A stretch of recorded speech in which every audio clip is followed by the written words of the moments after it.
तो हमारे लिए तो पीडीए भगवान है। इससे पहले जो टाउन एरिया है रामनगर। पूर्व मुख्यमंत्री सपा के राष्ट्रीय अध्यक्ष अखिलेश यादव बाराबंकी पहुंचे, जहां उन्होंने स्वर्गीय असफीक लाल यादव की 16वीं पुण्यतिथि पर पहुंचकर जनसभा को संबोधित करते हुए बीजेपी सरकार पर जमकर हमला बोला। उन्होंने कहा कि 2024 का चुनाव अपना चुनाव समझकर लड़े। ये हार जीत का नहीं बल्कि युवाओं के भविष्य का चुनाव है। वहीं सपा मुखिया अखिलेश यादव ने आगे कहा कि 2024 नया साल ही नहीं परिवर्तन का साल है। 2014 में आए लोगों को 2024 में हटाने का समय आ गया है। दिल्ली की सत्ता में बैठी सरकार ने 10 साल में क्या दिया है, इस पर गौर करना होगा। गरीबों और किसानों का अत्याचार किया। विकसित भारत और विश्व गुरु बनाने की बात कर किसानों को ठगने का काम कर रही हैं।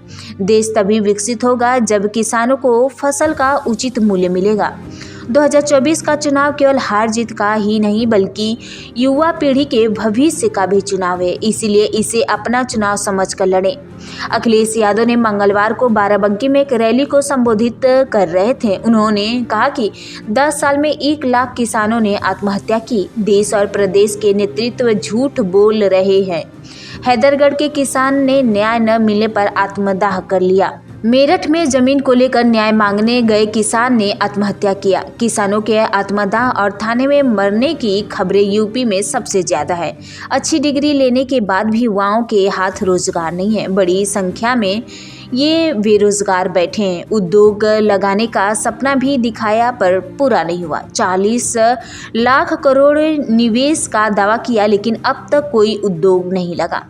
बाराबंकी के साथ ही बताएं बाराबंकी में कितना निवेश आया है।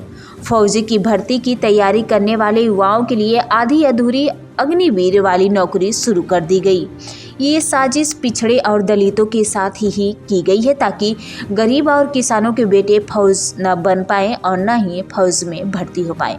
समाजवादी लोग सरकार में आए तो अग्निवीर खत्म होगी और नौजवानों को पक्की नौकरी मिल जाएगी। भाजपा के लोग पाकिस्तान की बात करते हैं लेकिन चीन के नाम पर चुप्पी साध लेते हैं। चीन के लोग घुसपैठ कर बैठे हैं। इस सवाल पर सरकार के जवाब नहीं दिया।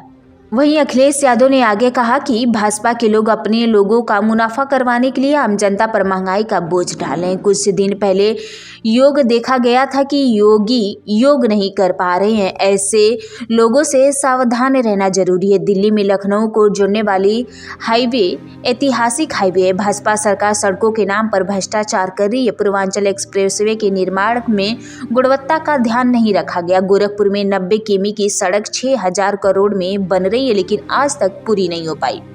बुलडोजर से सिर्फ तबाही हो सकती है, समाज और देश नहीं चल सकता। इस आज इधर चल रहा है कल उधर भी चल सकता है। डॉक्टर अंबेडकर के संविधान से देश चलता है। संविधान में परिवर्तन हुआ तो वोट का हक समाप्त हो जाएगा। नोटबंदी के समय भ्रष्टाचार खत्म करने का दावा किया गया था लेकिन थाना तहसीलों में बढ़ गया है। बैंकों में पैसा जमा कर उद्योगपतियों का 10 लाख करोड़ रुपए माफ कर दिया गया। इंडिया गठबंधन के जरिए सभी दलों को साथ लेने की कोशिश की जा रही है। सरकार बनने पर सभी किसानों का कर्ज माफ होगा। एनडीए को पिछड़ा, दलित और अल्पसंख्यक का जोड़ ही पूरे देश को हरा सकता है। राम मंदिर परिषद से आपको न्योता मिला। राम मंदिर परिषद से आपको न्योता मिला। चंपत लाल से और भाई जनवरी को आप नहीं जा रहे तो उसके क्या कहेंगे? बीजेपी 22 जनवरी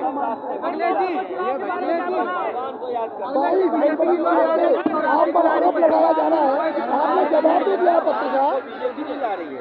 सर, लोकसभा चुनाव के बारे में क्या कहना चाहेंगे? थोड़ा बहुत कामयाब है। भगवान जनता के साथ। सर, लोकसभा चुनाव के बारे में कुछ कहिए। जनता और पीडीए आईडी थोड़ा सा ऊपर। 22 जनवरी सर, लोकसभा चुनाव में किस तरह से सभा रणनीति तैयार कर रही है सर? तो हमारे लिए तो पीडीए भगवान है। 22 जनवरी को जाने का 22 जनवरी को क्या आप अयोध्या जाएंगे? 22 जनवरी को क्या अयोध्या जाएंगे? 22 जनवरी को अयोध्या जा रहे हैं। बिल्कुल नहीं जाएंगे। से हटाएंगे। कांग्रेस को हम और आप, अरे मेरे भाई थोड़ा पीछे से बना लो यार वीडियो। के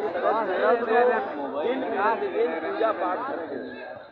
ये पूजा पाठ आज ही करना है, कल ही करेंगे, हमारे यहाँ और हम उस संस्कृति से जुड़े लोग हैं जो प्रतिदिन पूजा करते हैं। भाई इसका तो सब्सक्राइबर कर लो ना मोबाइल।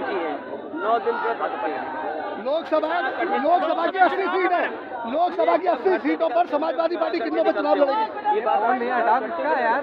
भैया मेरे ऊपर कर लो। 80 सीटों में समाजवादी पार्टी कितनी सीटें और लोगों को देगी मिलकर? इस पर ज्यादा बहस नहीं करनी चाहिए। हमें किसी के क्षेत्र में घुसना नहीं चाहिए। जैसे हम पॉलिटिशियन पत्रकार न बन जाए। अखिलेश जी इंडिया का अभी से सवाल पूछने लगे तो ये जो बीजेपी के लोग हैं शंकराचार्य से परामर्श करना चाहिए। उनसे अगर परामर्श करोगे तो कुछ ना कुछ लाभ मिलेगा। ये परामर्श ही नहीं करना चाहते कहाँ मिलेगा आपको नहीं मिले रास्ते में। मुझे इससे पहले जो टाउन एरिया है रामनगर बहुत सारे ट्रैफिक संभाल रहे हैं। ये नई भर्ती है जो आजकल ट्रैफिक संभाल रही है। और आपको याद होगा अयोध्या में विशेष टीम लगाई गई है उन सबको। ठीक, थैंक यू।